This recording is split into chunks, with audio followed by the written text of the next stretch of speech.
بلا لو سرکار اپنے در پر، درود تم پر، سلام تم پر، کرم ہو ہم پر، اے بندہ پرور، درود تم پر، سلام تم پر۔ شریف ہے، ہر 12ویں چاند کو ہزاروں سے زیادہ لوگ زیارت کرتے ہیں۔ یہ اس فقیر کی تقسیم ہے، اس فقیر کی وجہ سے، اللہ کے فضل سے اس فقیر کو عزت ملی کہ یہاں سے یہ بالمور شریف عطا کیے گئے، اور ہر سال لگ بھگ 2003 یا 2009 میں نے یہ بالمور شریف دیے ہیں ان کو، اور پھر کئی جگہ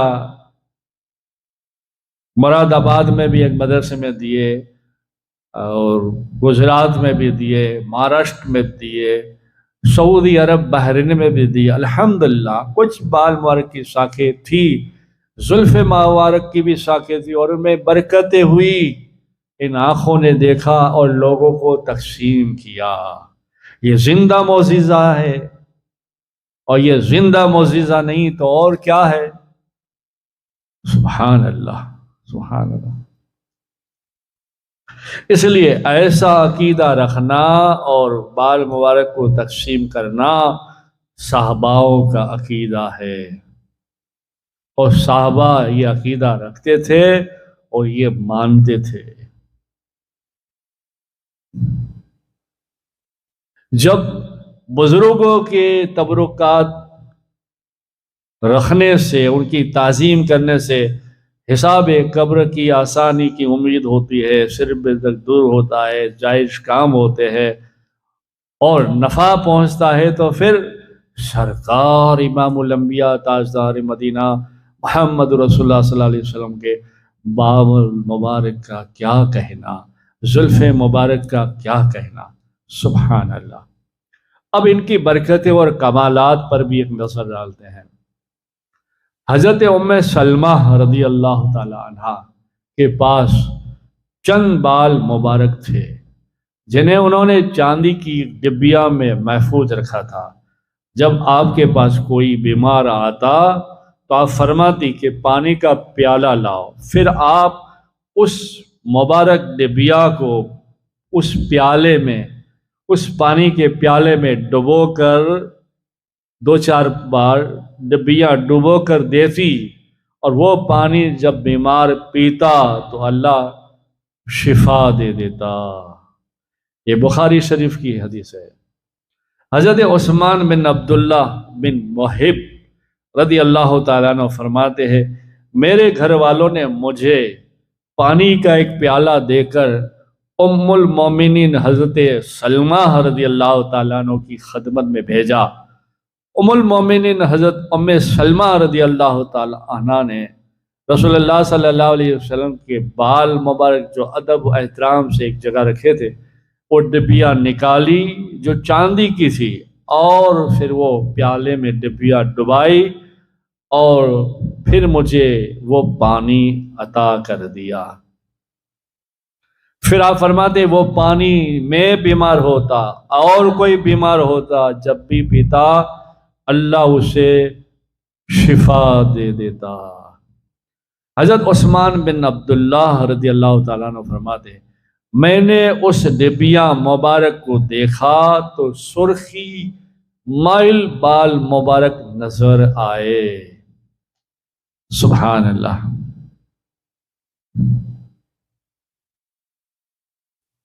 سبحان اللہ، سبحان اللہ۔ ملک شام میں کنسرین کے علاقے میں حضرت سیدنا خالد بن ولید رضی اللہ تعالیٰ عنہ اسلامی لشکر سے کئی میل دور 12 صحابہ کرام کے ساتھ جبلہ بن حمم غزانی کے کئی ہزار لشکر کے نرگے میں آ گئے اور جنگ شروع ہو گئی تھی۔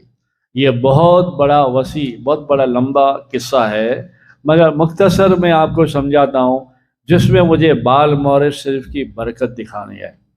تو حضرت رافع بن عبیدون رضی اللہ تعالیٰ عنہ بیان کرتے ہیں، عیسائیوں نے پلٹ کر جو ہم پر حملہ کیا تو ہمیں احساس ہوا کہ اب ہم شہید ہو جائیں گے، اور پیاس کا غلبہ بھی بہت بڑھ گیا تھا۔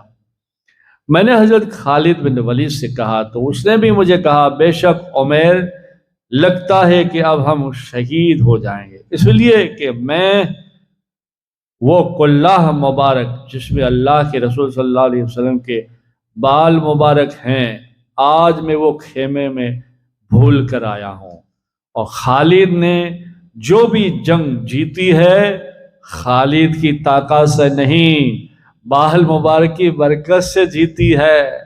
سبحان اللہ، سبحان اللہ، سبحان اللہ۔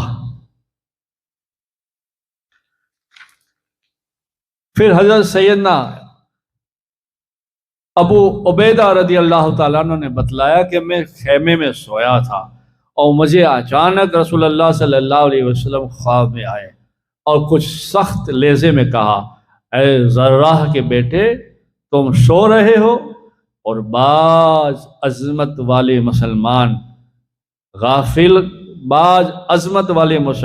پریشان ہے اور تم غافل ہو، اٹھو خالد کی مدد کرو۔ آپ فرماتے ہیں میں حضرت سیدنا ابو عبیدہ فرماتے ہیں میں جاگا اور اتنا ڈرا سہمایا ہوا تھا کہ میں جاگا اور دوسروں کو بھی کہا، اور ہم اتنی تیزی سے نکلے کہ ہمارے بغیر زین کے گھوڑوں پر ہی سوار ہو گئے، اور ہمارے گھوڑے دوڑ رہے تھے تیزی کے ساتھ۔ اتنے میں آپ فرماتے ہیں کہ ایک تیز رفتار کے ساتھ گھوڑا ہم سے بھی پار ہو گیا، ہم سے آگے نکل گیا۔ آپ فرماتے ہیں میں نے سوچا شاید فرشتہ ہو، پھر آپ نے فرمایا کہ میں نے پکارا، اے گھوڑے سوار، ٹھہر جا، تجھے اور تجھ پر اللہ اور اللہ کے رسول کی رحمت ہو۔ تو وہ ٹھہر گیا۔ جب حضرت ابو عبیدہ فرماتے ہیں جب میں قریب پہنچا تو دیکھتا ہوں وہ حضرت خالد بن ولید کی زوجہ محترمہ ام تمیم رضی اللہ تعالی عنہا تھی۔ سبحان اللہ، سبحان اللہ۔ حضرت سیدنا ابو عبیدہ فرماتے ہیں اے ام تمیم، یہ کیا اور اتنی تیزی سے جانے کا مقصد کیا؟ آپ نے فرمایا میرے شوہر حضرت خالد دشمنوں میں گھر گئے ہیں، اور یہ ٹوپی مبارک جس میں موئے مبارک شریف ہے بھول گئے ہیں، تاکہ مجھے یاد آیا تو میں دینے کے لیے جا رہی ہوں۔ سبحان اللہ۔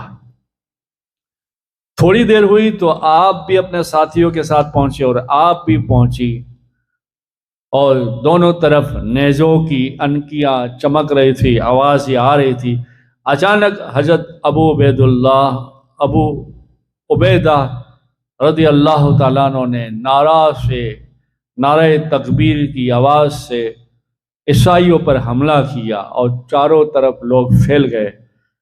اور حضرت مصعب بن محاصیر رضی اللہ تعالیٰ عنہ بیان کرتے ہیں کہ ساتھ ساتھ ہم نے خالد بن ولید کو بھی دیکھا کہ وہ آواز آتے ہی جوش اور جذبات میں آ گئے۔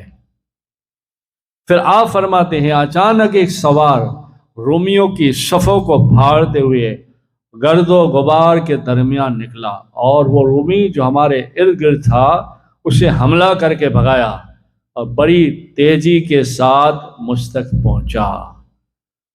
میں نے اس سے پوچھا تو کون ہے؟ تو اس سوار نے کہا میں آپ کی زوجہ آپ کی بیوی تمیم ہوں۔ اور پھر جو جنگ کی ٹوپی اتاری جو پوری پہنی ہوئی ہوتی ہے، جس سے چہرہ ڈھک جاتا ہے، آدمی جلدی پہچان نہیں سکتا، ٹوپی اتاری اور پھر وہ بال مبارک شریف والی ٹوپی جس کو حضرت خالد بن ولید ہمیشہ رکھتے تھے، وہ ادب سے لائی تھی، وہ عطا کی، اور خالد بن ولید نے اسے پہنی، اور ایک چمک، ٹوپی مبارک سے ایک چمک نکلی، ایک نور نکلا، اور وہ بجلی کی طرح پھر چمکا۔ راوی فرماتے ہیں کہ ایسی ٹوپی سے نور چمکا کہ عیسائیوں پر حملہ کیا، پھر پچھلوں کو اگلوں میں اور اگلوں کو پچھلوں میں ملا دیا، اور عیسائی سب بھاگ نکلے، کچھ قتل ہو گئے، کچھ گرفتار ہو گئے، اور سب سے پہلے بھاگنے والا جبلہ ہیمن غزانی تھا۔ سبحان اللہ، یہ بال مبارک شریف کی برکتیں ہے، یہ زلف مبارک کی برکتیں ہے۔ ہرقل بادشاہ روم کے سر پہ ہمیشہ درد رہتا، کئی علاج کروائے، کئی علاج، شفا نہیں ملی۔ خوش نصیبی سے رسول اللہ صلی اللہ علیہ وسلم کا ایک بال مبارک شریف اسے مل گیا۔ وہ بڑے ادب و احترام کے ساتھ ٹوپی میں رکھتا، اور جب بھی سر میں درد ہوتا ٹوپی پہنتا، سر درد فوراً ختم ہو جاتا۔ یہ مدارج النبوت میں بھی ہے، رونق المجلس میں بھی ہے۔ ایک بلخ شہر میں ایک مالدار تاجر کا واقعہ ہے کہ دو بیٹے رہتے تھے۔ جب اس تاجر کا انتقال ہوا تو اس کی جائیداد دونوں بیٹوں میں آدھی آدھی بانٹ لی، لیکن اس خوش نصیب تاجر کے پاس اللہ کے پیارے رسول صلی اللہ علیہ وسلم کے 3 بال مبارک شریف تھے، تو ایک بال مبارک بڑے بھائی نے رکھ لیا، دوسرے چھوٹے نے رکھ لیا، تیسرے بال مبارک کے لیے بھائیوں میں بات ہوئی کہ اسے اب توڑو، ہم آدھا آدھا کر لیتے ہیں۔ تو چھوٹے بھائی نے کہا نہیں، ہرگز نہیں، یہ کیسے ہو سکتا ہے کہ ہم بال مبارک توڑ دیں؟ تو بڑے نے دیکھا کہ یہ کچھ زیادہ ہی عاشق ہے، اور عاشقوں کو پاگل سمجھا جاتا ہے، دیوانہ سمجھا جاتا ہے، ناسمجھ نادان سمجھا جاتا ہے، پتہ نہیں دنیا والے اور دنیا دار۔ تو اس نے دیکھا یہ ٹھیک ہے، عاشق ہے، کہا اچھا ٹھیک ہے، 2 بال مبارک تجھے پہ دے دیتا ہوں، میرا اور تیسرے والا بھی، پر شرط یہ ہے۔ تو چھوٹے نے کہا کیا شرط ہے؟